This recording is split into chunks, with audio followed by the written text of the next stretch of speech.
Hello everyone, the topic is logical connectivities. Two or more simple propositions can be combined to get a new compound uh, proposition by using a five basic connectivities known as logical operators.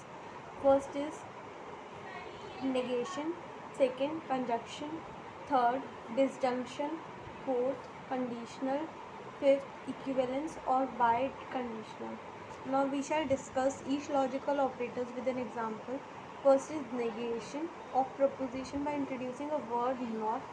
A suitable place is in the statement negation of the proposition is formed.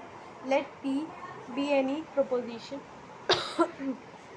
We can write the negation of P as sometimes negative P or and define it to be a false to P. So let us consider the truth table. Now it is clear that if P is true proposition, then false P is false proposition. मतलब if P is true, then this with the negative negation sign, it means false proposition, and it can be shown on the table, truth table of the proposition, to be denoted by T with true for true and F for false. Here is the truth table. Next is the conjunction, which is also known as and.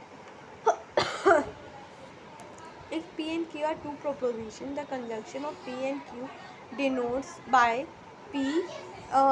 Conjunction Q is a proposition P and Q.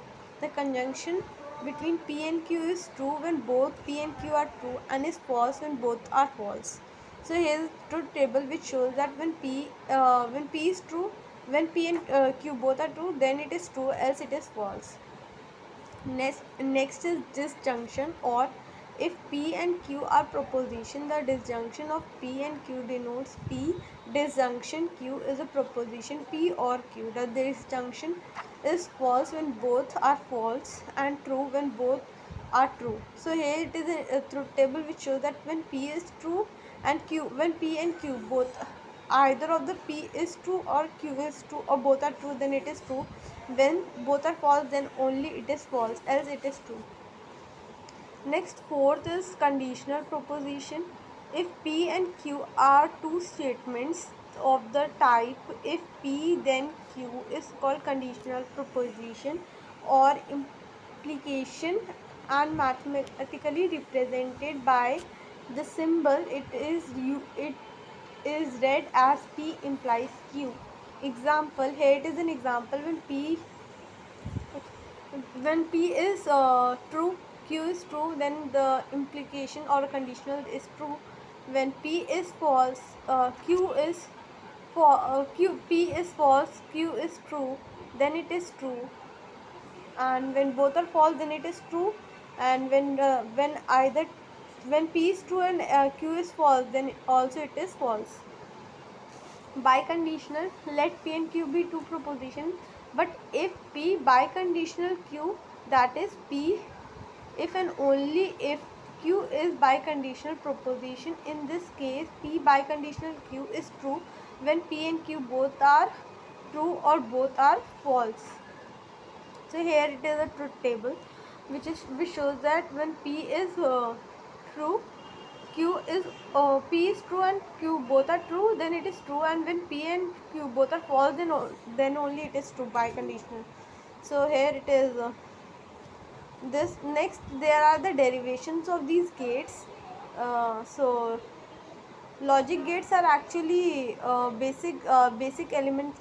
These are electronic circuits devices, and each type of gate implements operation based on the rules given on the Boolean algebra. Here it is an OR gate symbol, which shows that OR simply means when either of the two is true, then it is true. So here it is an OR gate, and this is the truth table. Similarly, there is a symbol diagram for AND gate. This is a symbol diagram for AND gate, which shows that when both are true, then only it is true, else it is false. NOT gate simply inverts the value. If it is positive, then it gives a negative. Sorry, if it is 1, it gives 0, and if it is 0, then it gives 1. So NOR gate. NOR, from NOR gate we can derive NAND gate. NOR from NOT, with the help of the NOT gate we can derive NOR gate and NAND gate. NOR gate is simply when first we have an OR gate, then a NOT symbol diagram, then it means that it is a NOR gate, and the output of the NOR gate is true only when both are false, and output of NAND gate is true is false when both are true. So here it is some important relations and their propositions.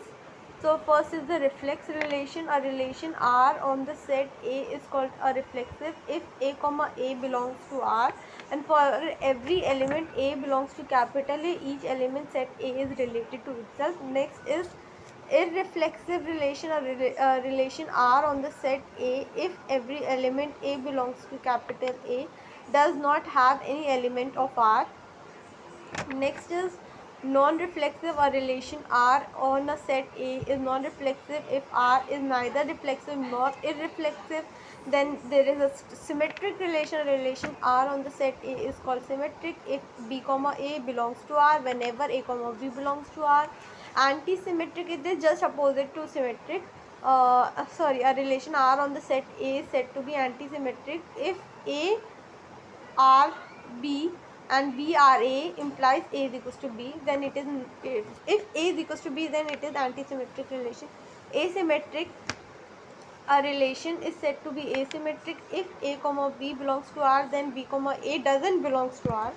And then and last but not the least, transitive relation. A relation R is said to be on a set A is called transitive if every A comma B belongs to R and B comma C belongs to R, then A comma C also belongs to R for all A B C belonging to R. So that's all for today. Thank you.